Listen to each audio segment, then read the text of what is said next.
Media మిత్రులకు నమస్కారం.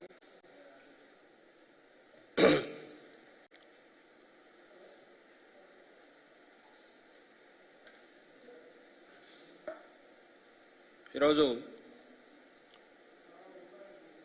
నిన్న ప్రజాగళం పేరుతో తెలుగుదేశం పార్టీ, భారతీయ జనతా పార్టీ, జనసేన,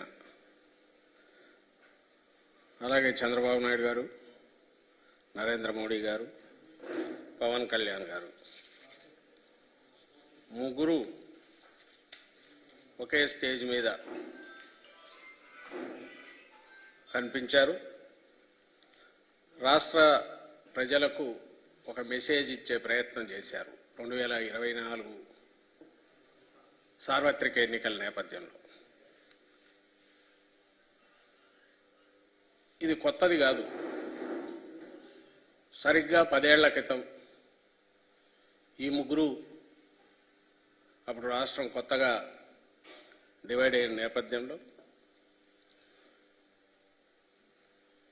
కొత్త రాష్ట్రం, కొత్త అవసరాలు, సమస్యలు, వీటన్నిటినీ పరిష్కరించాలంటే ఒక బలమైన పొత్తు, అందులోనూ జాతీయ స్థాయి నాయకత్వం ప్లస్ రాష్ట్రంలో సీనియర్ 40 ఏళ్ల అనుభవం, అప్పటికి 35 ఏళ్ల అనుభవం లేదా 40 తెలియదు, 2 సార్లు అప్పటికే ముఖ్యమంత్రి చేసిన అనుభవం ఉన్న చంద్రబాబు నాయుడు ఇక్కడ సీనియర్ నాయకుడు, జాతీయ స్థాయిలో కేంద్రంలో అధికారంలోకి రావాలనుకున్న బీజేపీ.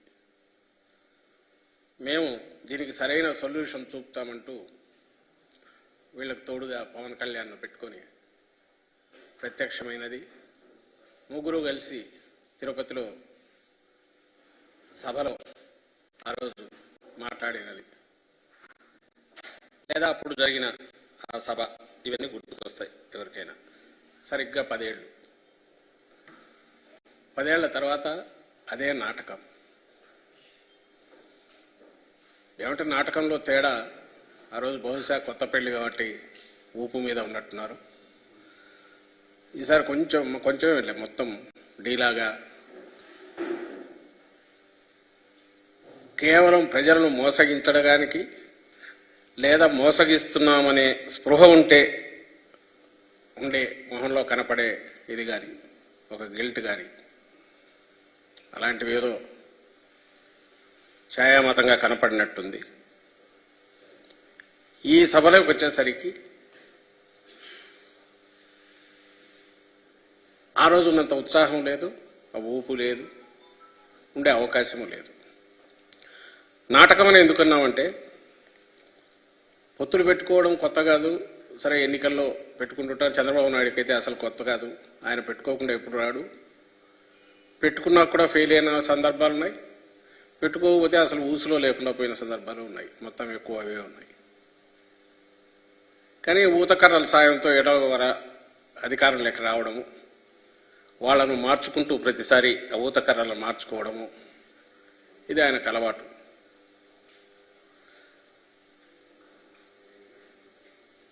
అలాగే ఎన్నికలు వచ్చినప్పుడు పొత్తులు పెట్టుకోవడము, ఆ ఫ్రంట్ కానీ, ఆ కూటమి కానీ ఏదైనా హామీలు ఇచ్చి ఆ హామీలతో ప్రజలను ఆకట్టుకోవడానికి, ఓటర్లను ఆకట్టుకోవడానికి ప్రయత్నం చేయడం కూడా సహజమే.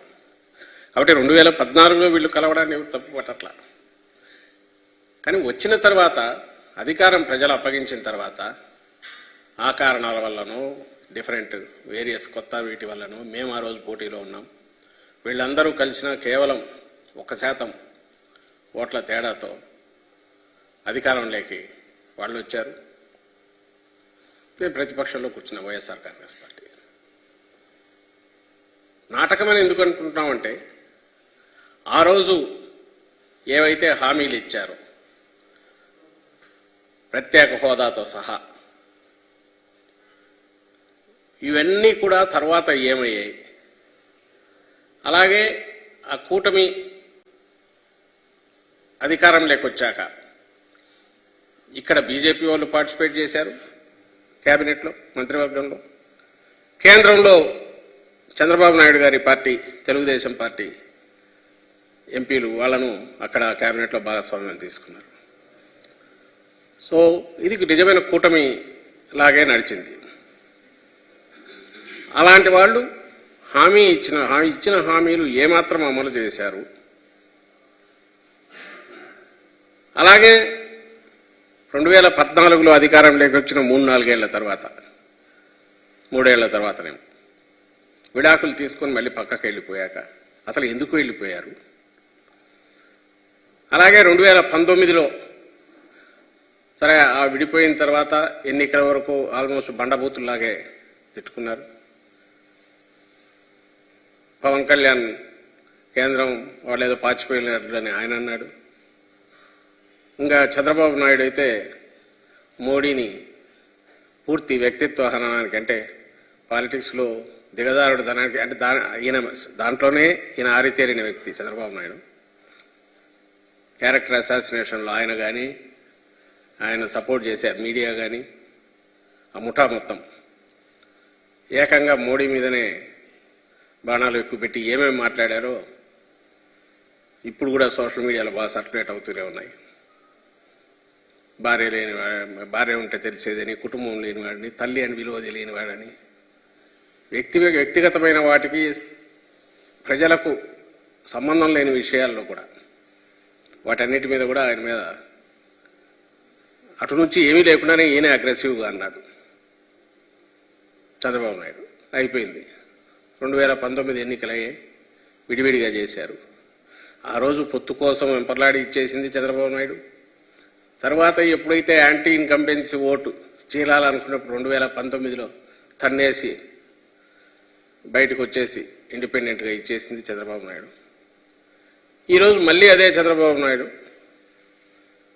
రెండు పార్టీలను బీజేపీని కలుపుకొని లేదా పవన్ కళ్యాణ్ ద్వారా దాన్ని ఆపరేట్ చేసి మళ్ళీ ఈరోజు నిన్న ఒక స్టేజ్ మీద ముగ్గురు కలిసి ప్రత్యక్షమయ్యారు. కనీసం నిన్న ఏం చేసి ఉండాలి? ఫస్ట్ ఓ సంజాయిషి ఇవ్వాలి. అసలు 2014లో ఏమనుకొని కలిశారు? ఇచ్చిన హామీల పరిస్థితి ఏంది? తర్వాత ఎందుకు విడిపోయారు? ఈరోజు మళ్ళీ ఎందుకు కలిశారు? మీ అందరికి గుర్తుంటుంది 2014లో పొత్తు పెట్టుకోవడమే కాదు, 100ల కొద్దీ హామీలు గుప్పించడమే కాదు, అప్పుడు నారా చంద్రబాబు నాయుడు అనే సంతకంతో ముగ్గురి ఫోటోలు పెట్టుకొని ఇటు మోడీ, అటు చంద్రబాబు నాయుడు, ఇక్కడ పవన్ కళ్యాణ్ గారు. సరే ఎన్టీఆర్ ఆయనంటే ఎన్నికల సమయంలో అక్కడ పక్కన దుమ్ము దులిపి తీసి పెట్టుకుంటాడు, మళ్ళీ అయిపోగానే పక్కన పెట్టేస్తాడు ఈయనకు అవసరమైనప్పుడు. అప్పటికి ఇప్పటికీ బహుశా నేను అనుకోవడం తేడా అంటే 10 ఏళ్ళు అయింది కాబట్టి కొంచెం వయసు పెరిగింది, గడ్డాలు వచ్చింటాయి, ఇంకొంచెం నెడిసింటాయి, డిఫరెంట్ కాస్త ఫోటోల్లో తేడా కనపడుతుందేమో అని మిగిలిందంతా సేమ్ వాళ్లే. కింద చంద్రబాబు నాయుడు, నారా చంద్రబాబు నాయుడు సంతకం. ఇది క్లుప్తంగా మేనిఫెస్టోలో ముఖ్యమైన హామీలు అవి ఇక్కడ పెడుతూ వీటన్నిటికీ మాది పూచి అని ఆ రోజు రాష్ట్రం అంతటా ఇల్లు మొత్తం పంచారు. దాంట్లో 4-5 చూస్తే ఇవి కాక 600 హామీలు ఇచ్చినట్టున్నాడు మేనిఫెస్టోలో. లేకపోతే అదైతే ఇప్పుడు దొరకట్లే. ఇదేమంటే అప్పుడే తీసి పెట్టుకున్నాం కాబట్టి ఆ తర్వాత డిలీట్ చేసేశారు మేనిఫెస్టో. ఇందులో రైతు రుణమాఫీ ఉంది, డ్వాక్రా రుణాల రద్దు ఉంది, ఆడబిడ్డ పుట్టగానే 25,000 రూపాయలు వేస్తామనేది ఉంది, జాబు కావాలంటే బాబు రావాలనే దాంతో ఉద్యోగం వచ్చే వరకు నెలకు 2,000 రూపాయలు నిరుద్యోగులకు ఇస్తామనింది, అర్హులందరికీ 3 సెంట్ల స్థలంలో ఉచితంగా పక్కా ఇళ్లు కట్టిస్తామనేది. ఇవి దీనిలో ఉన్నవి. ఇదే ఎందుకు చూస్తున్నారంటే ఇక్కడ బాగా ప్రామినెంట్గా ఇంటింటికి పంచినారు, ముగ్గురు ఫోటోలు పెట్టినారు, అండ్ చంద్రబాబు నాయుడు సంతకం కూడా ఉంది. అందువల్ల దీన్ని చూపిస్తున్నాం.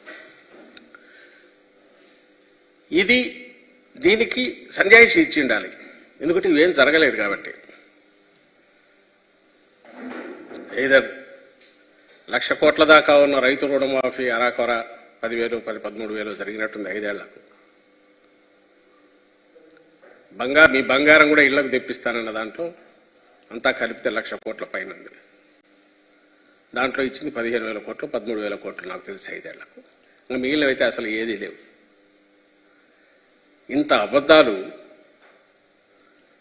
మోసపూరితమైనవి ఇచ్చి పైగా ఆ కూటమి అనేది కూడా పూర్తి 5 ఏళ్ళు కూడా ఉండకుండా మళ్ళీ ఇప్పుడు ఏ మోహం పెట్టుకుని ముగ్గురు ఒకే స్టేజ్ మీదకి వచ్చారు. ఈ స్టేజ్ మీద నిలబడి మళ్ళీ రాష్ట్ర ప్రజలకు పిలుపు ఇవ్వగలిగారు అనేది ప్రశ్న. నిన్నటి సభ ఏదైనా అది దేనికైనా ఒక గుర్తుగా దేని ఇండికేట్ చేస్తుంది అంటే అబద్ధాలు, వంచన, అలాగే బాధ్యతారాహిత్యం, అలాగే ఈ రాష్ట్రమన్నా ఆంధ్ర రాష్ట్ర ప్రజలన్నా వీళ్ళు ఏం చేసినా వీళ్ళ దగ్గర చెల్లుతుంది, వీళ్ళను మోసం చేయడం చాలా సులభం అనే ఒక లెక్కలేనితనం ఇది బాగా కనపడుతుంది నేటి సభలో. నిజంగానే మామూలు మనమైనా ఎవరోనా ఇది మనకు ప్రామిస్ చేసి ఆ తర్వాత చేయలేకపోతే నెక్స్ట్ కనపడి మళ్ళీ ఏదన్నా అడగాలనుకున్నప్పుడు ఆ రోజు చేసినప్పుడు చేయలేదు కదా అని అడుగుతాం. ఇప్పుడు ఆపరేషన్ లేకుండానే మోకాళ్లకు ప్లాస్మా ట్రీట్మెంట్. మీ ఆర్థోపెడిక్ సమస్యలన్నిటికీ రోబోటిక్ టెక్నాలజీ ద్వారా తక్కువ ఖర్చుతో శాశ్వత పరిష్కారం. Free consultation. ప్రతి ట్రీట్మెంట్ పై 20% డిస్కౌంట్. ఈ ఆఫర్ కొద్ది రోజులు మాత్రమే. త్వరపడండి. V9 hospitals 9281465842